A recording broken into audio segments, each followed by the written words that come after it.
And can I just say as well, this is a problem in particular for the earlier games like Red and Blue and things, where I don't think they quite knew how to portray Pokemon. Obviously it's its own world, it's got its own ecosystem and that, especially nowadays with 900 plus Pokemon, but at the same time they had some like real life comparisons. Call Meowth the cat Pokemon, Pikachu's like a rat, Lieutenant Surge in Vermilion City is the lightning American. Yeah. So the American army exists.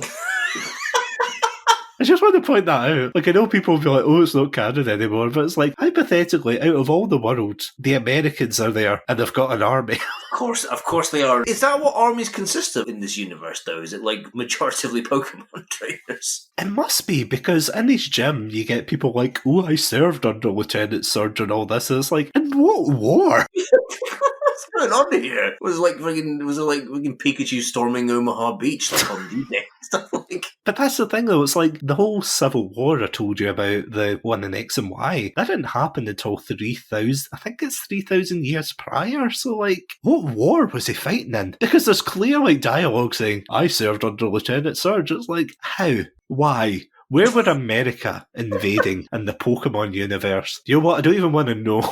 And there's also a Pokemon entry where it's like, I can't remember, I think it's Raichu, that they say its electricity is like strong enough to paralyse an Indian elephant. Why it specifies Indian elephant, I don't know. I genuinely don't know. I can't like put my finger on why they're like, you know what, it's like really big and would take a lot of electricity to kill an Indian elephant. And it's like, why? Can we talk about another thing? So let's say hypothetically we blast through, the first couple of gyms. Yeah. In every region, they usually have like a creepy city. All the ones that the creepypastas are written after. They've basically got like a big city that's just a graveyard, essentially. And you're like, well, first of all, that's creepy as hell, but second of all, ghosts exist in this universe. But can I just point out, not just Pokemon ghosts, because you might be thinking, well, obviously you've got Ghastly, Gengar, Haunter, Shuppet, those kind of Pokemon. It's like, no, I'm not even talking about those. I'm talking about real life human ghosts. Oh, God.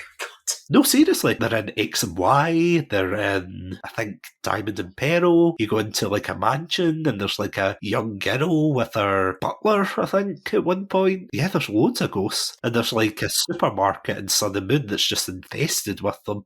A supermarket? Yes. Right, so we can't go there to get our Moo Moo milk then? Not in that region, no, because it's like abandoned. It's actually, I think it's the only place that I can remember off the top of my head that has a proper supermarket. Like, I don't mean like a convenience store or a department store. I mean like a proper trolleys, aisles, but because obviously it's abandoned, it looks more like a kind of Soviet era gulaggy like supermarket. Right, so literally, this world, right, okay, this world that only has, like, as you say, small, like, poker stores and convenience stores and stuff, they opened up a big proper supermarket and everybody just went, nah, I'll just stick to going to the poker store. What loyalty to local business there is here. You'd be surprised. But like, especially everybody here is now like, oh, I'll just Amazon it. It's like small businesses die off. Apparently, it's the complete reverse in the Pokemon universe, if I'm understanding that right. It's like, get out of here, big supermarket chain. We'll let loose a ton of Ghastlies into your store.